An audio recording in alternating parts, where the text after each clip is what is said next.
Good morning दोस्तों। चलो आज देखते हैं रूट लोकस का प्रॉब्लम नंबर 4।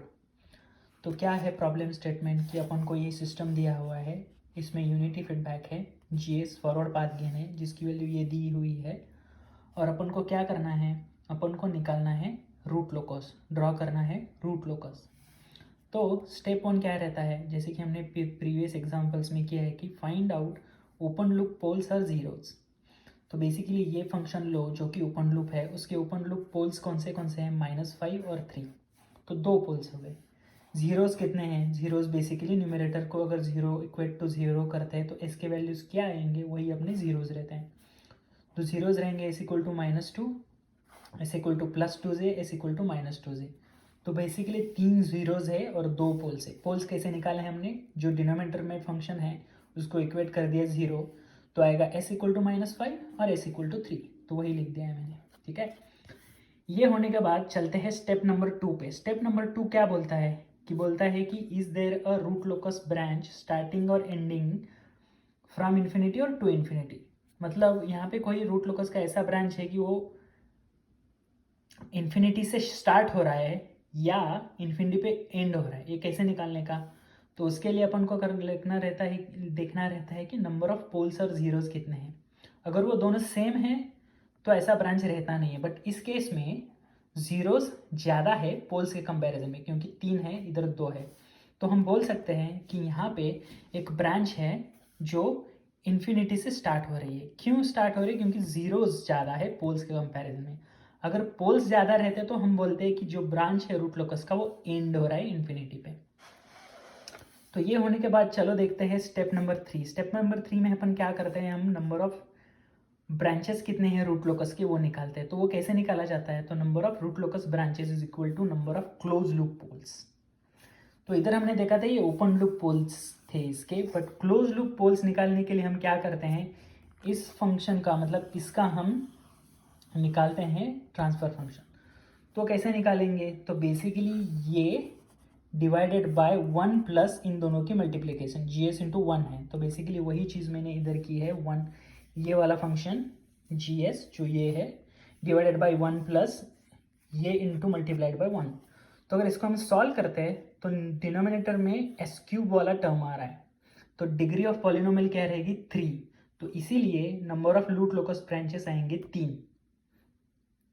ठीक है, हमने क्या किया, क्लोज लूप पोल का transfer function, close loop transfer function निकाला, और उसके बाद डिनोमिनेटर देखा। क्यों डिनोमिनेटर देखना है, क्योंकि डिनोमिनेटर हम इक्वेट करते हैं 0 को, तभी हमको मिलते हैं पोल्स। और यहाँ पे डिग्री कितनी है पॉलिनोमियल की, 3 है। तो इसीलिए number of root locus branches हो जाएंगे 3।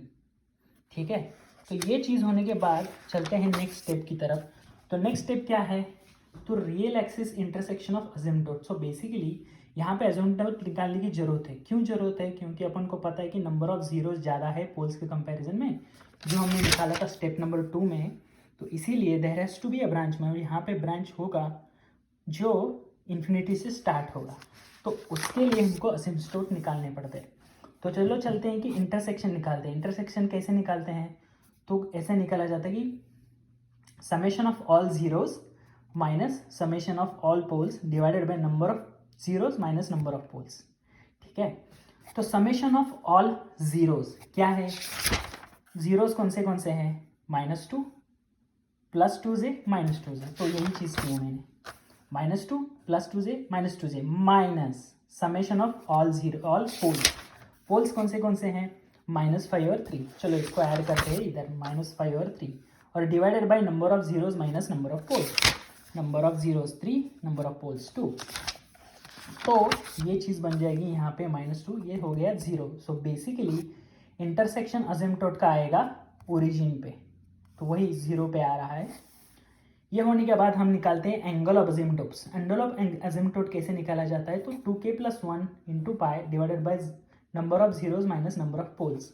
Number of zeros minus number of poles आएगा 1। तो बेसिकली ये एक्सप्रेशन है 2k+1 इंटू पाई। तो यहाँ पे हम k की वैल्यूज डालते जाएंगे 0, 1, 2, जब तक ये एंगल रिपीट नहीं हो रहा है। तो मैं k0 डालता हूँ तब आएगा पाई वैल्यू, k1 डालता हूँ तब आएगा 2 × 1 2 + 1 3 पाई। पाई मतलब 180 डिग्रीज, 3 पाई मतलब 1 पाई, 2 पाई, 3 पाई, वापस वही आ रहा है, तो मतलब यहाँ पे रिपीट हो रहा है। तो बेसिकली हमको मिल गया है यहाँ पे एंगल ऑफ एसिम्प्टोट पाई है। ये चीज़ होने के बाद अपन यहाँ पे ब्रेकिंग पॉइंट और ब्रेकआउट पॉइंट है नहीं, क्योंकि अपन के पास जो भी पोल्स और जीरोस है उनका पेयर नहीं है रियल एक्सिस पे। अपन के पास आप अगर देखोगे तो एक जो पोल है, सॉरी, जो हम देख रहे हैं कि चलो ये जो ब्रेकिंग और ब्रेकआउट पॉइंट का फंडा है, यहाँ पे कैसा है, there will not be any breaking और ब्रेकआउट पॉइंट्स, क्योंकि जो जब भी रियल एक्सिस पे हम ड्रॉ करेंगे क्या क्या है, -2 पे 0 है और -5 पे पोल है और 3 पे भी पोल है। तो ये अब हम जब प्लॉट करते हैं रूट लोकस पे, तो चलो ये रूट लोकस पे रोज पोल्स और जीरोस प्लॉट करते हैं। तो यहाँ पे एक पोल है +3 पे, -5 पे एक पोल है और ये जीरोस है +2j -2j और एक जीरो था -2 पे। तो रूट लोकस का क्या रूल है कि रियल एक्सिस पे लाई करता है ऑड नंबर से। तो बेसिकली राइट हैंड से चालू करो, ये नंबर 1 है तो यहाँ पे एग्जिस्ट करेगा। अभी नंबर 2 है तो यहाँ पे एग्जिस्ट नहीं करेगा। ये नंबर 3 है तो यहाँ पे एग्जिस्ट करेगा। तो ये चीज़ हो गया, मतलब यहाँ पे बट ब्रेकिंग पॉइंट या ब्रेकआउट पॉइंट नहीं हो रहा है, क्योंकि इसके लिए क्या होना रहता है कि पेयर ऑफ पोल्स होने चाहिए या पेयर ऑफ जीरोज होने चाहिए, जो यहाँ पे है नहीं। तो इसीलिए हम ब्रेकिंग और ब्रेकआउट पॉइंट नहीं निकाल रहे हैं। तो ये चीज़ समझने के बाद अपन को और एक रूल पता है कि रूट लोकस जो भी रहता है वो हमेशा रियल एक्सिस पे सिमेट्रिक रहता है। मतलब क्या रहता है, जब भी अगर मैं इधर ऐसे रखूँ और मिरर रख दूँ तो एग्जैक्टली इस साइड और ये साइड एग्जैक्टली सेम आता है या सिमेट्रिक आता है। और अभी हम देखते हैं कि और एक चीज़ क्या पता है, रूल क्या पता है कि रूट लोकस हमेशा पोल्स से स्टार्ट होता है और जीरो पे एंड होता है। पोल पे स्टार्ट होगा और जीरो पे एंड होगा, जैसे कि यहाँ से स्टार्ट होगा यहाँ पे एंड हो रहा है। और अपन को और एक चीज़ हमने निकाली है कि वहाँ पे रूट लोकस का ऐसा एक ब्रांच होना चाहिए, वो इन्फिनिटी से शुरुआत हो रही है। तो समझो ये इन्फिनिटी से शुरुआत हो रही है तो डायरेक्ट इधर नहीं हो सकता, इधर नहीं जा सकता है, क्योंकि ये पोल है। पोल पे कभी भी रूट लोकस एंड नहीं होता है। तो इससे अपन को पता चलता है कि यहाँ में से एक ब्रांच होना ही चाहिए जो यहाँ से निकल के ऐसे जा रहा है और यहाँ से निकल के ऐसे जा रहा है। क्यों ऐसा जा रहा है, क्योंकि अपन को पता है कि रूट लोकस के ब्रांच 3 है। तो सबसे पहला ब्रांच हमको इनको ऑलरेडी मिल गया है जो एक ब्रांच है, और 2 ब्रांच चाहिए, मतलब स्टार्ट और एंड। तो यहाँ से स्टार्ट हो रहा है, यहाँ पे एंड हो रहा है। इन्फिनिटी से स्टार्ट हो रहा है, वो कहीं पे तो एंड होना चाहिए। एंड होने के लिए क्या चाहिए, जीरो चाहिए। तो बेसिकली यहाँ से स्टार्ट हो रहा है, ये यहाँ पे एंड हो जाएगा, और जो यहाँ से स्टार्ट है यहाँ से एंड हो रहा है। तो बेसिकली सब रूल्स हम अप्लाई करेंगे तो यही शेप आ जाएगा अपना रूट लोकस का। तो यही है दोस्तों, ये फाइनल रूट लोकस का स्केच ऐसा दिखेगा ये प्रॉब्लम के लिए। तो दोस्तों ये लेक्चर मैं यहीं पे ख़त्म कर रहा हूँ। अगर आपको कोई डाउट्स है इस लेक्चर में तो मुझे कमेंट्स में लिख के बता दीजिए, मैं आपको आंसर करूँगा। Thank you.